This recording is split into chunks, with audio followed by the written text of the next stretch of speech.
O filme se inicia dentro de uma casa onde um senhor chamado Mahler fuma tranquilamente, sem pressa. Após um tempo, ele se levanta, abre a geladeira, separa alguns alimentos e os coloca em uma sacola plástica. Com tudo pronto, segue seu caminho. Logo depois, ele chega ao apartamento da filha, Anna. Ela, no entanto, parece alheia à presença do pai, focada em pintar as unhas sem demonstrar muita reação. Algo não resolvido paira entre os dois. Mahler trouxe comida de casa na intenção de dividir uma refeição com ela, mas a moça se apressa para sair, informando que comerá no trabalho. O silêncio do pai diante da frieza da filha diz mais do que qualquer palavra. Sem alternativa, ele se senta e come sozinho. O olhar revela o peso da decepção. Quando termina, guarda as sobras na geladeira dela. É então que seus olhos encontram uma fotografia presa na porta. Na imagem, Anna aparece ao lado de um garotinho. Antes de partir, ele ainda ajeita a bagunça do apartamento, arruma a cama e só então volta para sua casa. A narrativa muda para uma mulher mais velha, Elizabeth, que encara um momento doloroso. A despedida de sua companheira, Torah. O caixão já está fechado, pronto para o sepultamento. Após um último olhar, ela se retira, voltando para um lar que agora lhe parece grande demais. Ao entrar em casa, o telefone toca. Elizabeth atende, mas ninguém responde do outro lado. Ela desliga e, cercada pelo silêncio, sente o peso da solidão. Com poucos parentes por perto, resta-lhe apenas o passar das horas, agora sem Torah. O filme, então, apresenta outra família, aparentemente equilibrada. Dave, o pai, Eva, a mãe, e os filhos, Flora e Kion. Em uma cena cotidiana, Eva pede que Flora cuide do irmão por um tempo, pois precisa sair rapidamente.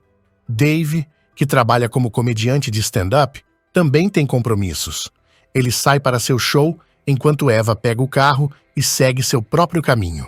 O tempo passa e, sem perceber, Eva já está dirigindo há horas. O cansaço pesa.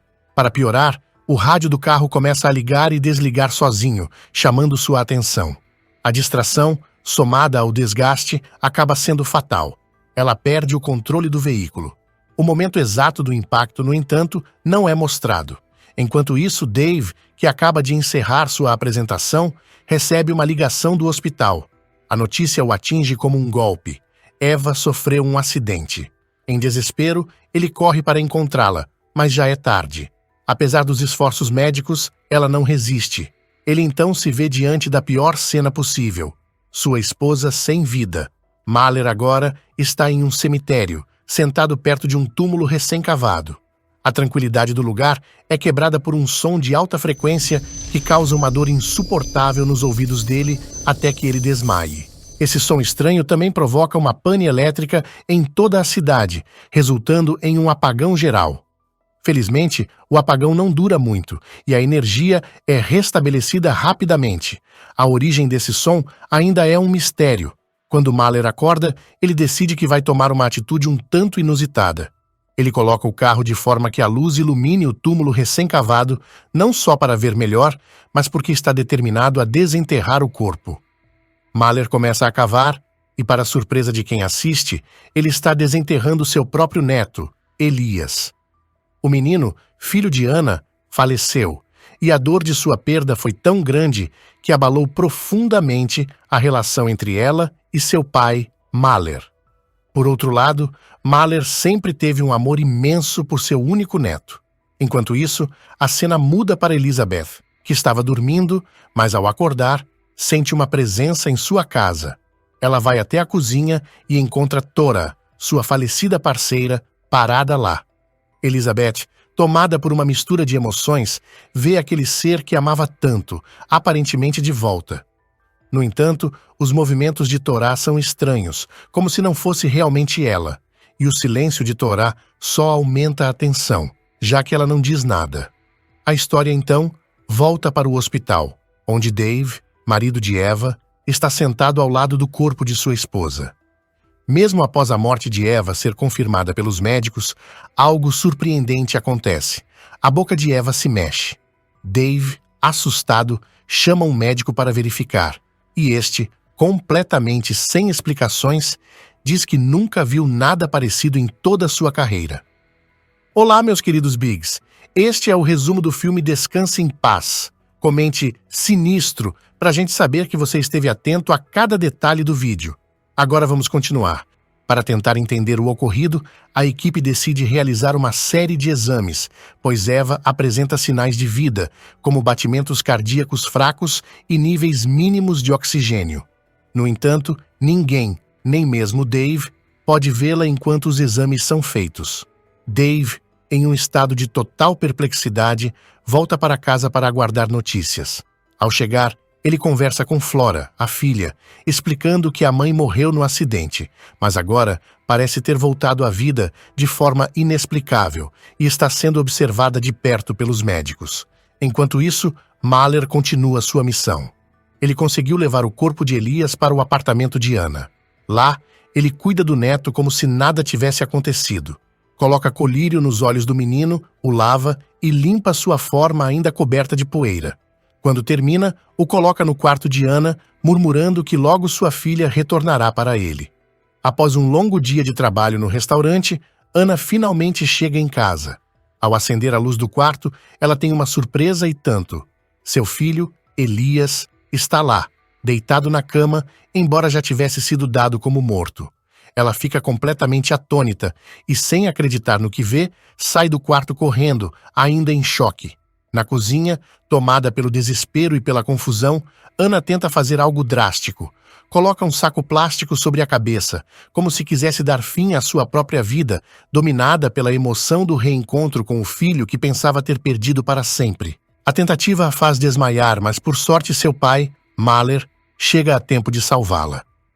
No dia seguinte, Ana parece mais calma, até um pouco disposta a aceitar que Elias voltou, mas ele não está exatamente como ela imaginava. Seu filho agora se comporta quase como um ser sem vida, um verdadeiro zumbi. Ela pede a Mahler que o leve ao hospital, mas ele recusa. Mahler tem medo de que as autoridades descubram o que ele fez, desenterrar Elias, o que é um crime, mesmo sendo seu próprio neto. E como se não bastasse, a polícia logo chega à casa de Ana, e Mahler a orienta a não dizer nada, para evitar perder Elias novamente.